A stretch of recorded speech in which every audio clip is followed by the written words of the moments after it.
해 아래 이 땅에서는 불행이라고 하는 게 아주 난무하죠. 너무 많죠. 모든 불행은 사람들의 마음을 무겁게 합니다. 모든 불행의 공통적 특징이라고 할 수 있어요. 우리가 어떤 진짜 무겁다 생각하면 짐을 느끼게 되고, 짐이라고 하는 개념을 생각하면 곧장 예수께서 말씀하신 수고하고 무거운 모든 불행의 짐을 진 자들아 다 내게로 오라, 내가 너희를 쉬게 하리라는 말씀이 즉각적으로 떠오르게 됩니다. 예수님은 더 이상 짐을 지지 않게 해주겠다 그 말이 아니라 짐을 가볍게 해주겠다 그 말씀이에요. 근데 중요한 건 뭐냐면 짐 자체가 가벼워지는 게 아니라 짐은 객관적으로 똑같은데 가볍게 느끼게 해주신다는 말이거든요. 그래서 사실은 무거운 거는 무거운 거예요. 가벼운 건 가벼운 거예요. 그건 객관적인 사실이에요. 하지만 느끼는 무게감이라고 하는 것은 내 마음이 예수님의 온유와 겸손을 가졌느냐 여부에 따라 달라진다는 것입니다.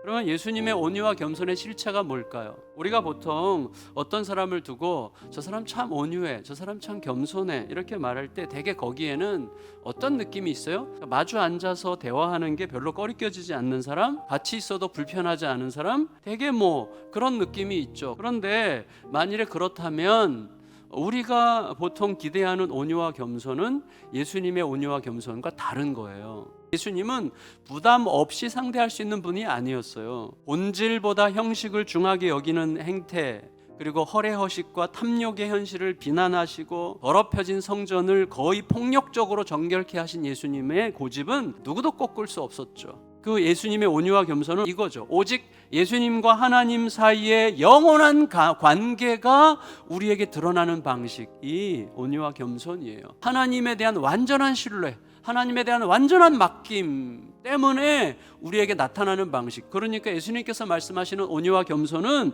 오직 예수님과 하나님 사이의 영원한 신뢰의 관계가 우리들에게 드러나는 어떤 방식이라고 할 수가 있는 것이죠. 여러분, 우리들을 생각해 보세요. 우리들의 온유와 겸손은 절대로 한결같지 않습니다. 좋았다가도 성질에 안 맞거나 억울하거나 원망이 생기면 온유와 겸손은 순식간에 자취를 감추죠.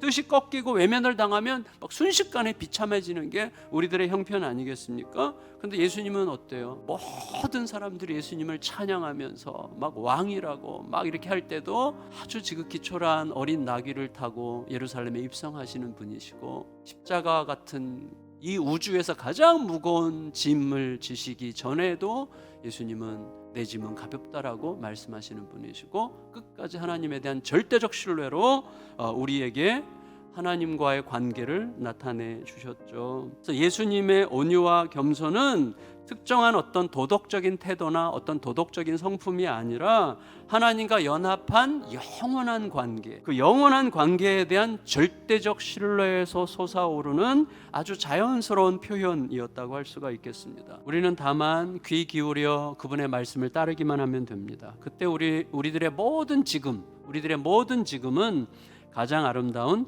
영원한 지금이 되는 거예요. 나보다 무한히 크신 하나님을 신뢰함으로만, 영원으로부터 오신 그분을 만나 그분을 신뢰함으로만 우리는 우리들의 문제에서 벗어나서 그분의 영광을 누릴 수 있게 되는 것입니다. 나보다 크신 분, 영원하신 하나님, 그분이 알려주시기 전까지는 이 땅에서의 모든 날들은 헛된 생명의 모든 날, 그림자 같은 모든 날이 될 뿐이라고 말할 수 있겠어요.